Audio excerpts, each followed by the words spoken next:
Cinquième chapitre. Le bien et le mal. La dichotomie des phénomènes et des forces. Poursuivant son chemin avec ses questionnements et ses doutes, se consacrant à de longs moments d'observation, de méditation et de réflexion, Zarathustra découvre une des lois fondamentales de l'existence, celle de la dichotomie des forces et des phénomènes. Dans ce monde, chaque force ou chaque phénomène s'identifie et prend un sens par la force ou le phénomène qui constitue son opposé. Le bien est identifié comme tel parce que le mal existe. La lumière est connue parce que les ténèbres existent. La vérité est reconnue parce que le mensonge existe. De même pour l'amour et la haine, la sérénité et l'angoisse, la joie et la tristesse, la justice et l'injustice, etc. En outre, chacun des éléments de ces couples représente soit un aspect positif qui mène les êtres vers le bonheur, soit un aspect négatif qui les mène vers la souffrance. Pour autant, cet aspect dualiste des choses n'est opérant que par rapport aux êtres humains et aux êtres vivants en général. Sur la Lune ou sur les planètes inhabitées, le bien et le mal n'ont aucun sens. Cela revient à dire que tous ces phénomènes sont nés dans la pensée ou sont perçus par la pensée. Par conséquent, le dualisme zoroastrien est un dualisme éthique qui n'a de sens qu'au niveau de la pensée humaine. Il n'est pas cosmique, car il n'y a de dualisme dans l'univers non habité. Un dieu du mal, rival d'Ahura Mazda, n'existe pas chez Zarathustra, contrairement à l'opinion médiévale. Nulle part dans les Gathas, il n'y a un dieu du mal qui combattrait un dieu du bien. Il n'y a qu'un seul dieu, et il s'appelle Ahura Mazda. Certes, les parties tardives de l'Avesta mentionnent 64 fois une entité auto-créée et génératrice du mal du nom d'Angra Manyu, c'est-à-dire la pensée angoissante ou colérique. Celle-ci s'oppose aux forces de la pensée créatrice du bien d'Ahura Mazda, appelée Spenta Manyu. Mais le terme d'Angra Manyu est totalement ignoré des Gathas, ce qui met clairement en évidence le fossé qui sépare les Gathas de l'Avesta, dont les éléments ultérieurs ont été écrits par des personnes qui ignoraient jusqu'à la langue des Gathas.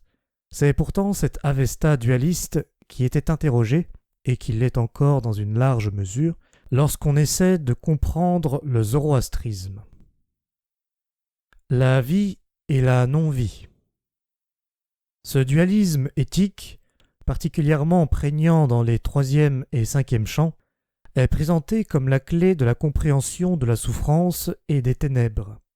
Zarathustra le présente aussi bien aux chercheurs de la sagesse qu'aux sages eux-mêmes. À présent, je m'adresse à vous, ô chercheurs de la sagesse, et à vous, ô les sages, pour vous parler des 2 principes fondamentaux.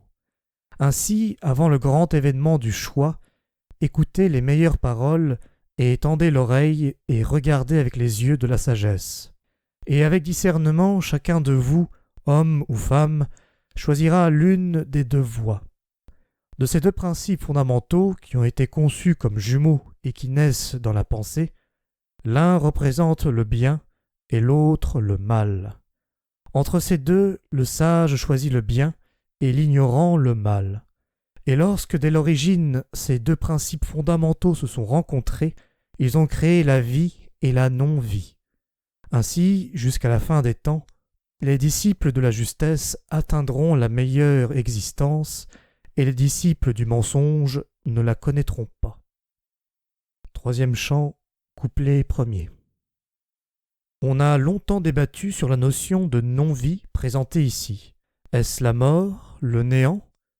Dans l'esprit zoroastrien, la mort n'est pas une chose négative, elle n'est pas opposée à la vie. La mort est un processus normal qui n'a pas la fin, mais la prolongation de la vie dans son évolution normale. Elle est pensée et conçue dès l'origine de l'existence. La non-vie n'est donc pas la mort. En fait, si l'on définit la vie comme un processus évolutif et progressif, analogue à la création, la non-vie est l'absence de la création, l'absence de la force créatrice et progressiste d'Ahura Mazda, Spenta Manyu, et c'est cette absence qui fait mal et qui fait souffrir.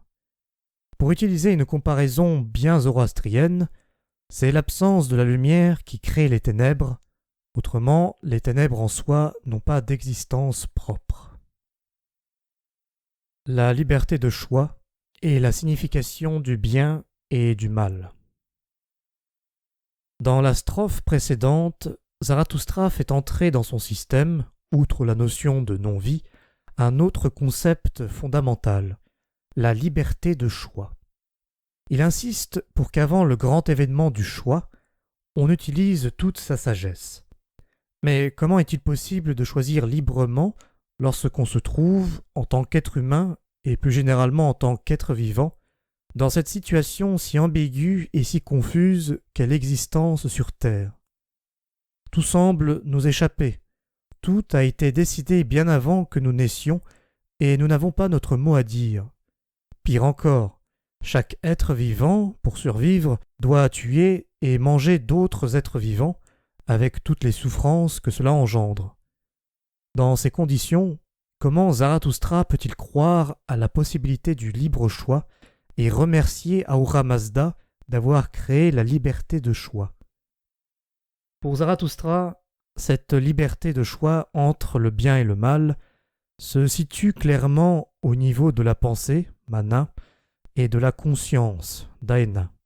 En pensée, nous sommes totalement libres d'agir comme nous le voulons, de manière bonne ou mauvaise, juste ou injuste, constructive, destructive, évolutive ou stagnante.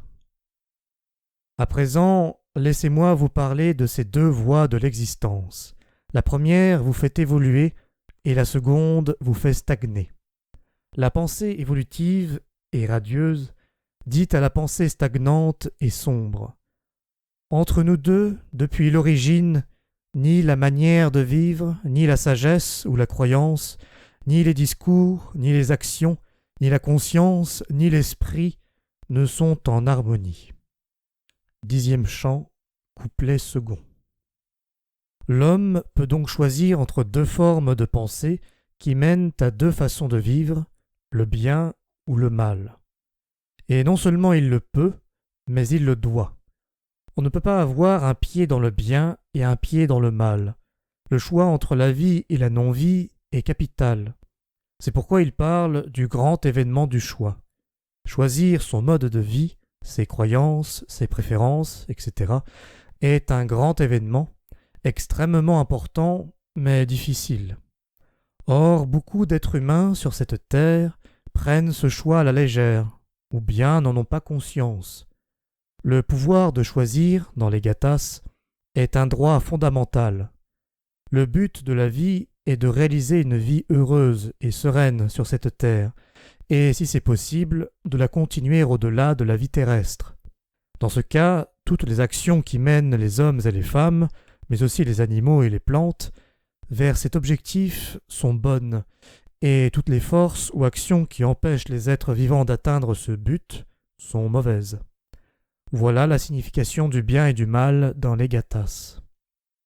Pour autant, qui détermine ce qui est bien et ce qui est mal? En réalité, c'est la sagesse qui nous permet de distinguer entre le bien et le mal, et c'est pour cette raison que le dieu de Zarathustra s'appelle Dieu de la sagesse, Ahura Mazda.